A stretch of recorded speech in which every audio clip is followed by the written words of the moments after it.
Kemarin total spend untuk iklan di Google Ads yaitu sebesar Rp3.400.000. Nah, ini adalah total untuk iklan dari seluruh customer-customerku. Nah, bagaimana sih caranya untuk membuat iklan di Google Ads supaya efektif dan efisien? Nah, tonton videonya sampai akhir supaya kamu bisa tahu caranya bagaimana aku membuat kampanye beriklan di Google Ads.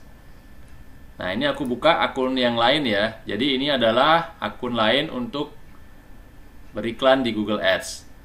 Nah, untuk membuat kampanye beriklan, caranya sangat gampang, yaitu yang pertama, kita pergi ke bagian create ya. Jadi kalau misalkan sudah masuk ke dalam akun Google Ads-nya, nanti tampilannya akan seperti ini. Lalu ada tulisan create di sini, itu diklik.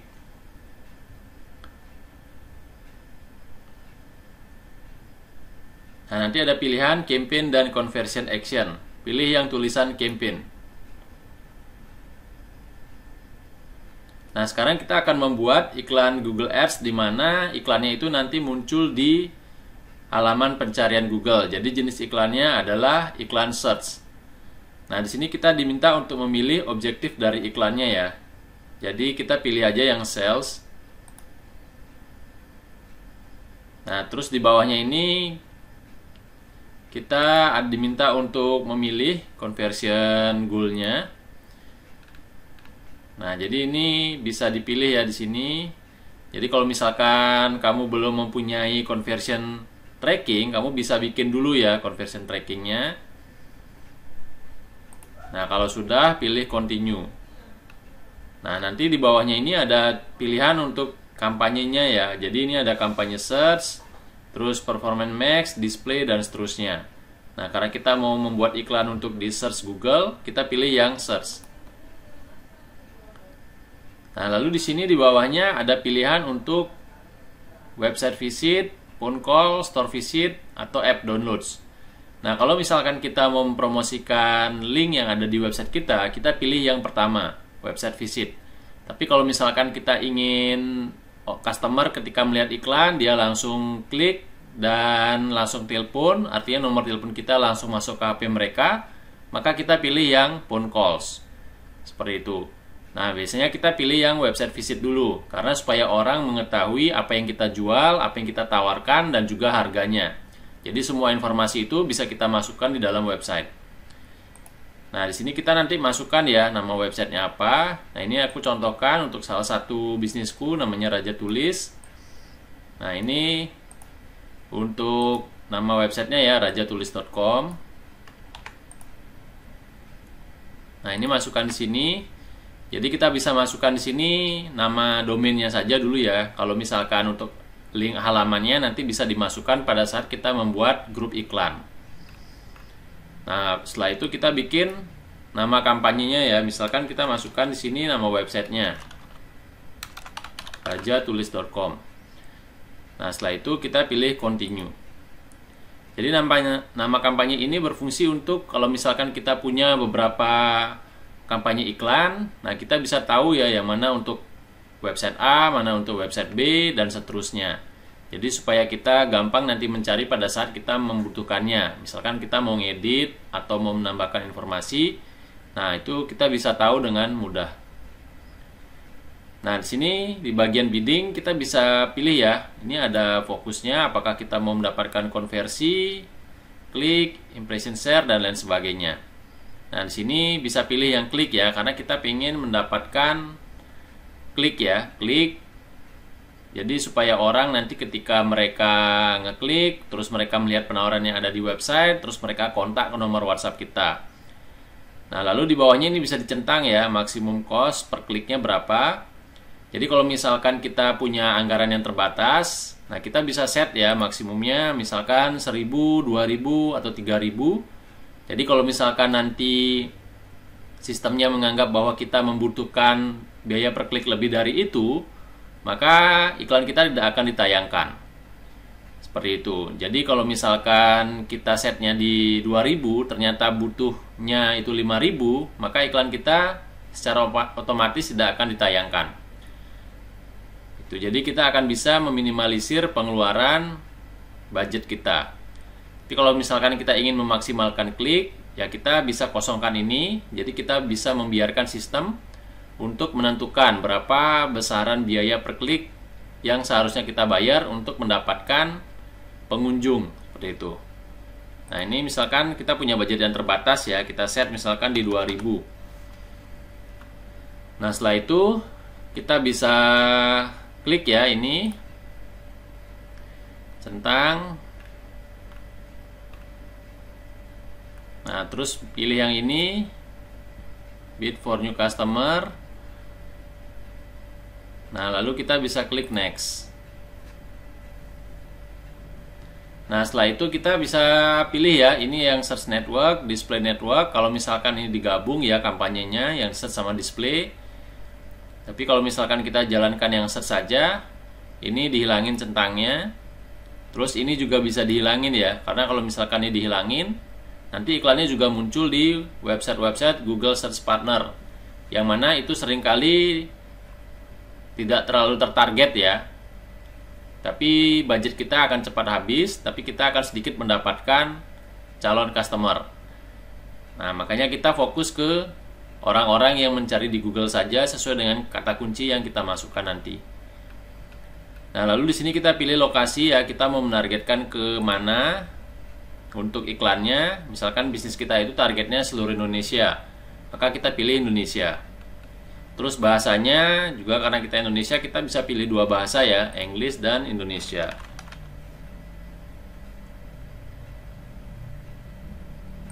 Nah, dicentang.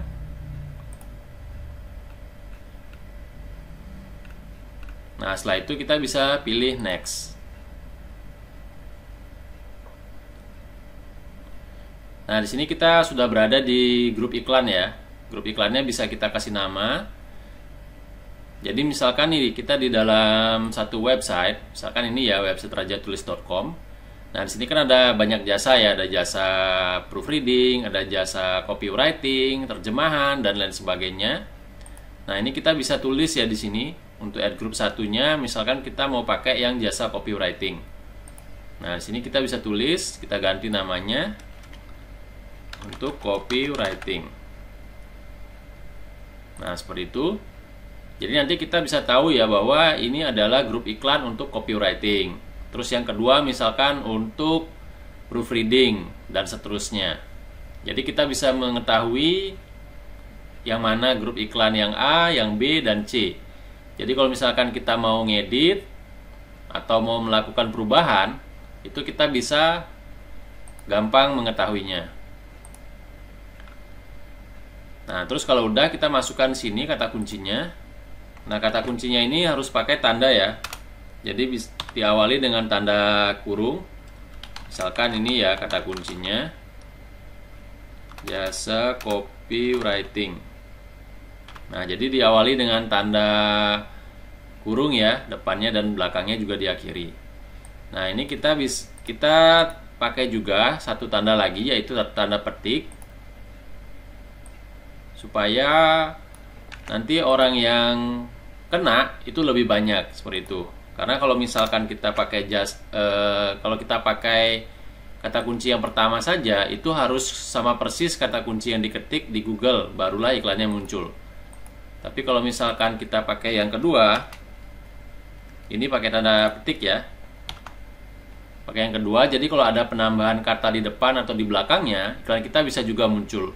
Contohnya kalau ada yang mencari jasa copywriting terbaik atau jasa copywriting murah, maka iklan kita juga bisa muncul. Sementara kalau misalkan kita pakai yang di atas, itu kita harus mengetik jasa copywriting saja, barulah iklannya muncul. Nah, setelah itu kita masukkan ya di bawah, ini untuk bagian teks iklannya. Nah, ini linknya ya. Nah, sekarang barulah kita masukkan ini keseluruhan ya, linknya kita copy. Sini kita paste ya. Nah, seperti itu. Lalu di sini di bawahnya, di bagian headline, kita bisa masukkan minimal 3 headline ya.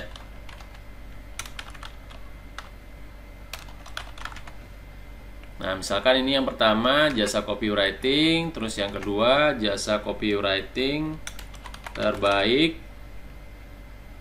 terus yang ketiga misalkan jasa copywriting murah.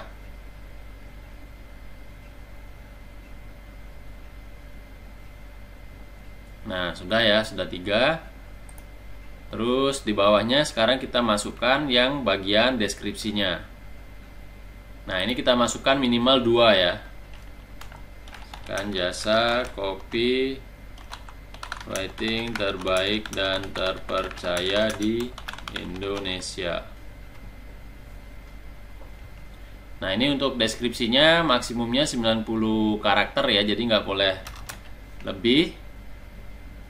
Nah, nanti tinggal diatur ya untuk kata-katanya. Nah, ini misalkan kita bikin juga di sini yang berbeda ya. Terbaik. Misalkan di sini kita tambahin kata profesional dan terpercaya. Jadi ini nggak boleh sama ya. Jadi harus berbeda.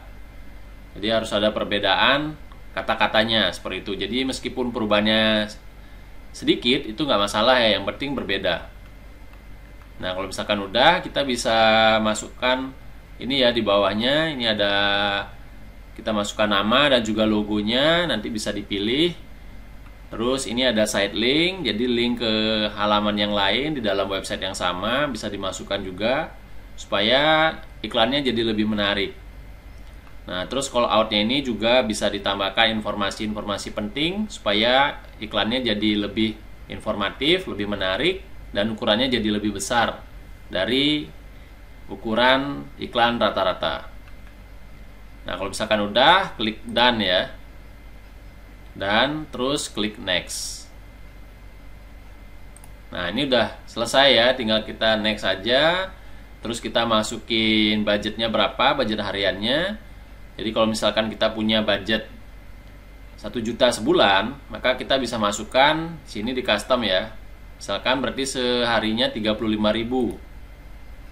Nah, tapi di sini Google memberikan rekomendasi ya untuk budget hariannya di 67.000, 80.000. Jadi semakin besar budgetnya, otomatis kliknya yang didapat juga akan semakin banyak. Tapi kalau misalkan budget kita terbatas ya kita isi di custom aja ya di sini. Misalkan 35.000 seperti itu. Karena nanti realnya belum tentu budget ini akan habis semua ya. Kalau misalkan yang klik sedikit, itu bisa jadi habis cuma 20.000, 30.000 seperti itu. Yang terpenting bukan seberapa banyak klik yang kita dapat ya, tapi kliknya itu tertarget dan tepat sasaran sesuai dengan kata kunci yang kita bidik. Seperti itu. Nah, kalau misalkan udah, tinggal klik next dan kampanye iklannya sudah selesai. Jadi seperti itu ya kurang lebih. Langkah demi langkah bagaimana aku membuat iklan di Google Ads. Yang tentunya ini harus dipraktekkan ya. Jadi kalau misalkan kamu sudah menonton video ini, dan silakan dipraktekkan supaya kamu bisa membuat iklan untuk bisnismu sendiri. Jadi yang terpenting di sini adalah dalam beriklan di Google Ads itu yang terpenting adalah pemilihan kata kuncinya. Kalau kata kuncinya tepat dan sesuai dengan bisnis yang kita jalankan, maka kemungkinan kita akan mendapatkan customer itu akan semakin besar. Seperti itu. Jadi, sesuaikan kata kuncinya dengan bisnisnya. Jangan sampai salah tulis dan juga dikasih tanda juga. Dengan begitu, maka kamu akan bisa mendapatkan customer dengan jauh lebih mudah dan lebih cepat. Oke, sekian dulu video kali ini. Mudah-mudahan bermanfaat. Dan misalkan kalau kamu pengen membutuhkan jasa untuk beriklan di Google Ads, misalkan kamu nggak punya waktu, ataupun kamu misalkan nggak ingin membuat iklannya sendiri, pengen dikelola oleh yang ahlinya, yang lebih profesional, supaya kamu fokus di bisnis saja, nah kamu bisa gunakan jasaku, namanya premamedia.id. Nah, silakan akses di websitenya ya, nanti di situ kamu bisa kontak ya, nomor yang ada di sana untuk bisa mendapatkan jasa terbaik, layanan terbaik untuk bisnismu. Nah, sekian dulu video kali ini. Sampai jumpa di video-video berikutnya.